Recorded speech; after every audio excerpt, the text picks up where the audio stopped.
look, I can say it now because I'm not playing, but we go out in New York on Friday or Saturday night to 2, 3 o'clock in the morning. You'd leave and there's a line to get in, but you never had to worry about someone taking a picture unless you had one of those for real cameras. You know what I mean? So yeah. Calm Down with Erin and Charissa is a production of iHeart Radio. Ladies and gentlemen, get excited. The captain, Derek Jeter, is on the Calm Down podcast. Hold on. You got to say it like this. Derek Jeter. Oh. And he's our teammate. He's on the podcast. Very true. Very true. We are going to talk parenting. This is Erin and Derek's forte now. Also, we're going to talk starting out in TV since he's a member of our Fox family. And, Erin? And we love that so much. And being a superstar before the social media era. So interesting. You forget that there was a time without camera phones, which good for him. Lucky him. We were so lucky to get him. We were so lucky and excited. We've been sitting on this one for a while. So here you go. Oh, and Derek, by the way, I know that you know us well enough to know that this is not a formal presentation. Welcome, everybody, to the Calm Down podcast. There are very That's my intro. There are very few people that both women and men get really excited about, but our next guest is loved by everyone. Ladies and gentlemen, in my best Pat McAfee clap, welcome, Derek Jeter. Hi. Thanks for having me. How are you guys? First of all, how long have you guys been doing this? 3? We started COVID, right? Yeah. We're almost 3 years. 3 years. Yep. It's taken 3 years for me to get an invite, so thank you. Oh, please. Derek, I couldn't even get an interview when you played. I mean, knock it off. It took you to be my teammate. I'm kidding. That's not exactly true. No, I know. You were always really good. I was thinking, Charissa, with your introduction, I've never heard one bad thing about Derek Jeter. There's just not many athletes you can say that about. There's not. I haven't. You haven't been listening. Oh, stop it. It's true. No, but it's so true. You are loved by everyone. Does that a lot of pressure to be one of the most likable individuals and most beloved athletes? Do you feel some pressure that comes with that? I have 5 people in this house that will tell you something different. So. I was going to say that to you. I just got home from Buffalo. Flights canceled in the second quarter of the game. We're all scrambling to figure it out. Delayed, freaking out. I'm like, it's the one time we get Derek Jeter and I'm going to miss it. And I just got, no offense to my husband and my son, but I was like, I got to get home for this. But as I get home, you have a quick hour before you have to go to your next thing and you want to squeeze in enough time with a kid. You have 4. Are you blown away about how fast the day goes? When you look back at the last hour, I cleaned his puke. I cleaned a diaper. I tried to get him down. I couldn't do it. Are you just blown away? Is that your husband or your son? No. Oh, you've met my husband. Yeah. No. So good. But are you just think about our days back in the day? I mean, yes, we love having kids. We love being married, but oh my God, I'm never going to have that life again. Yeah. I'll be honest with you. There's no way I could have had kids during my career. I couldn't have done it. I was way, way, way too selfish. It was all about my career. And, one great thing I can say, I'm a little biased. I think I have the greatest parents in the world. But the one thing I can say about my parents is they were always present. And it's so hard when you have kids. I don't care if it's 1 kid, I have 4 kids. You want to be there. And then when you miss a day or 2, you come back and it's like they've completely changed. So I have, we have 4 kids. Our oldest is 6. Our youngest is 7 months. And talk about how time flies. I mean, I just went to get my oldest girl's ears pierced and I've been fighting for a long time. I told her she could when she was 18 years old. And I was almost in tears because I looked at her like, 6? She's no longer a baby. You know what I mean? I waited till 6. So time does definitely fly, but I tell you, it's the greatest experience. I mean, can we ask how it went with the ears? I mean, you've gone through injuries in life, but were you just feeling it all over when the needle went through? Tell us. Well, yeah. I mean, first of all, let me preface this with it's not my fault. Okay, it's not my fault. So she sits down in the chair, and she was freaking out. She doesn't like needles. She doesn't like getting shots, so she's freaking out. And the 2 people that were doing it, because they're doing both ears, but they're going to have 2 people that are going to do it both at once. So they say that they're just measuring. So I tell her, I promise her, look, you're just measuring. I promise you, Daddy never lies to you. Have I ever lied to you? And she's like, no. I said, they're not going to do it. They're just going to measure. And then they pierced them both at the same time. And I had no idea. And she looked at me like I just crushed her whole world. So I'm still working on getting over that and get my credibility back. But, trust issues at 6. This is a problem, Derek. Yeah, it is a problem. Yes, it is a problem. As someone who has those at 41, it's going to be a long life. No, I can't believe that you have 4 under 6. So give me your typical day in the Jeter household. Yeah, well, one, I don't sleep anymore. When I played, I slept a lot. I don't sleep. I hear everything. Even when there's nothing to hear, I think I hear babies crying and screaming. Yeah. So I get up early. I go to sleep early. Our kids are pretty good. They're 7 till 7. So when they get up, when they go down at 7 o'clock, I'm in bed by like 8:30. And as soon as I lay down, I'm gone. I'm fall asleep. But then I'm up at 12, and I'm up at 2, and I'm up at 4, and then I'm really up by like 5:30. But we get the big girls up, and they get breakfast, and we drop them off. We leave here at 7:30 to drop them off at school. And then our third just turned 2. So she hasn't started school. She'll start in August. So then it's back with her and my son, who's still napping a little bit. He's a couple naps a day, but it's there's something always going on. It's all over the place. I don't know who's who from crying. I used to be able to identify the person from crying. Now I have no idea. And I tell you, the craziest thing for me is I have a younger sister, 5 years younger than me, and having 3 girls, the strangest thing is seeing a boy now. Because I didn't grow up with brothers. It's just very, very odd. I think I'm pretty good with girls, so I'm struggling in this department right now. Okay, hardest part with a boy, because I have one too. I didn't grow up with boys either. I just cover them. Notice how she says boys, not men. Yeah, no, I I'm could kidding. have gone somewhere, but I let it go. I was waiting for it. I was I'll waiting go everywhere. I could have let it go. The hardest thing, it's still tough to tell because we're still figuring out his personality. He's very sweet. He's always smiling. He doesn't really cry much. But I said that about the other 3, and now all they do is scream and cry, and they're very emotional. Oh, yes. That's welcome to being, You got 2 right here. I was going to say, can you decipher or disseminate when Hannah's cry? Is she in the corner crying, trying to get all of it? I'm going to give you some advice, Erin. I'm going to give you some advice. And I've said it to my wife. When she's out of town, and I have the kids, I never call her. My kids could be in the hospital. I'm not going to call her. I got it. I'm going to handle it. Love. Won't bother me. When I leave town, I get a phone call every 30 minutes, 45 minutes. This one's not listening. That one's not listening. I can't do it anymore. Wow, that's you, huh? Yes. So but is Hannah's a FaceTime? Because mine's a FaceTime. And so he's like, what? Yes. And so I want to know his face when I'm saying this. Like, I'm a failure. Why is your face like that, Jarrett? Why is your face like that, Derek? Yeah, I know. So I never call when I have the kids. I got it, no matter what. Okay, best part about being a dad is fill in the blank. Seeing them grow. Watching them learn. That is a thing because, just for me, when I say daughters because my son is too young now, but even my 2-year-old, when they say please and thank you and they're polite and they have manners, it makes me feel really proud, So I love coming home and them learning new things, new words, and the vocabulary is better. And they like to learn. So that's the best part. So sweet. I love that. I think I told you that with Greg Olson. I'm around his kids quite a bit, and they walk in, they shake your hand, they say who they are, nice to meet you. And I've heard through the grapevine at Fox, your kids are lovely. Give me more advice. How do you get your kids to be lovely? Oh man, I don't. Well, look, I'm not patting myself on the back yet. We have a long way to go. They're very young. But I heard they're very well behaved.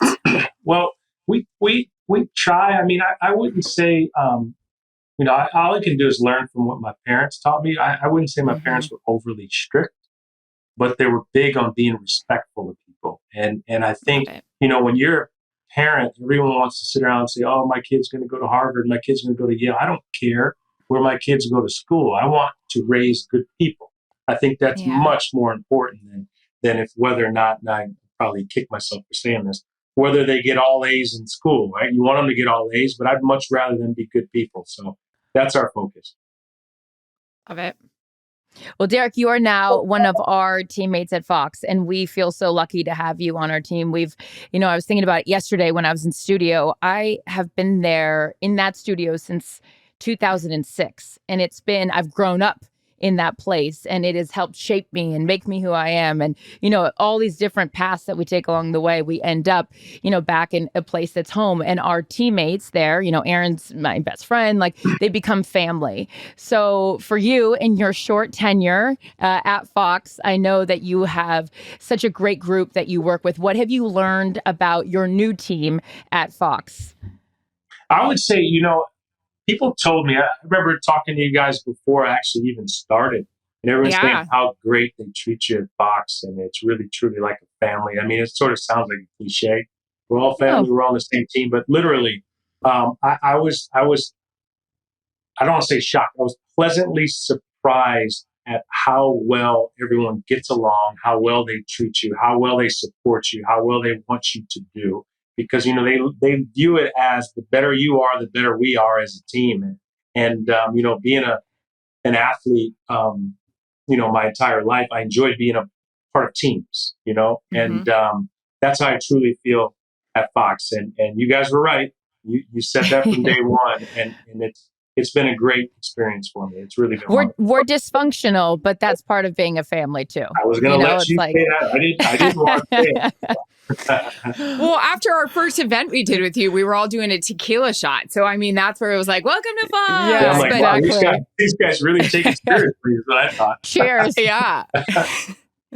No, we were blown away. So I have to tell you a story. We haven't told you this yet. At Super Bowl last year in Arizona, there were rumblings. And I kind of felt like one of my bosses wasn't being honest with me when you had come and you made an appearance and I had said, he should work with us. Like, why wouldn't he do this? But I was like, I get it. He may not want to be in front of the camera, but he was amazing. And then at Super Bowl, one of our bosses had said at a dinner at a function, we were all having a very good time, really close to landing Derek. And we were like, shut up. This is amazing. So then the next night we go to dinner. It's my husband, Charissa's boyfriend, my husband's friend. We're all sitting there. My back was, I guess, towards the entrance, and you walked out. And my husband's best friend said, I think Derek Jeter just walked out. And I said, shut up. He is coming. So I texted my boss, who was trying to keep it quiet. And I said, hey, I just saw the captain and he confirmed he's coming. So excited. And he's like, damn it. Why did he ruin the surprise? I'm calling his agent. I was like, gotcha. It was awesome. But you told him I didn't say that, right? I have recently. Yeah. You'll watch this. Yeah. But it was, I obviously when your doc was coming out, you had made an appearance on Instagram. I still remember your daughter's in the back seat. I could hear Hannah laughing, saying, Dad, I want to go see Elsa. I want to go. Mm-hmm. And you're like, all right, we're trying to get to school. And I just kept saying to my husband, this is incredible because you don't see this part of him. You don't see this side of him. And then the doc comes out. I was gushing on this about it. And then you come to us and it's like, this is I am so glad you made this move. I think we've discussed it with Kevin. We've discussed it on this. Even if you're not a fan of baseball, to sit back and watch you guys on the set, it reminds me a lot of the TNT show. I haven't watched NBA, I haven't watched baseball all year, but I want to hear what you have to say. Well, are you glad you did it? Well, you have to say you're glad because you're under contract, so never mind. That was a dumb question. Actually, I wish I never agreed to do it. No, I tell you, when I was first approached, I said, absolutely not. Like, absolutely not, because I just never thought, it never crossed my mind to do TV and cover sports and be an analyst. Yeah. And then I had a chance, I went to the World Series, not this most recent, the year before, because I was doing a small segment with Capital One at the desk, and I saw how much fun they were having. I got a chance to go to the production meeting prior to, and then they asked me would I like to do it, and I said, as long as I can just be me. I mean, everyone always says, oh, we're seeing a side of you that no one saw before. And I said, well, that's by design. Like my job, and Erin, you know it especially, my job was to limit distractions. My job was to be vanilla. My job was to limit headlines because that's what helped us perform on the field. So it wasn't like I was trying to be someone else. I just wasn't trying to be a headline. And it doesn't mean you don't have opinions. It doesn't mean you don't have a perspective. And as long as they say to me, look, be yourself, give your perspective. And the way I look at it is, I'm just giving an opinion. You may not agree with it, but it's not necessarily wrong. I can just tell you what my mindset was when I played. So in that sense, and then they said, have fun. And then like I'm sitting next to David. So you don't have much of a choice but have fun. No. Anyways, so I'm happy. I had a great time doing it. I'm looking forward to this upcoming season as well. Okay, good. You're coming back. Thank God.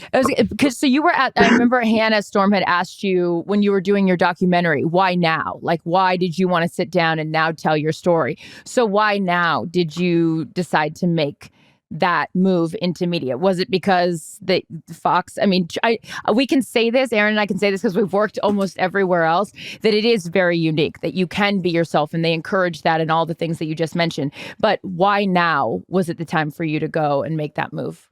Well, I think, look, I when I first retired, I started a company called the Players Tribune. So it's not really the first time that I was in the so-called media world. And I got destroyed when I started that. People are like, oh, you didn't say anything. Now you're going to start a media platform, blah, blah, blah.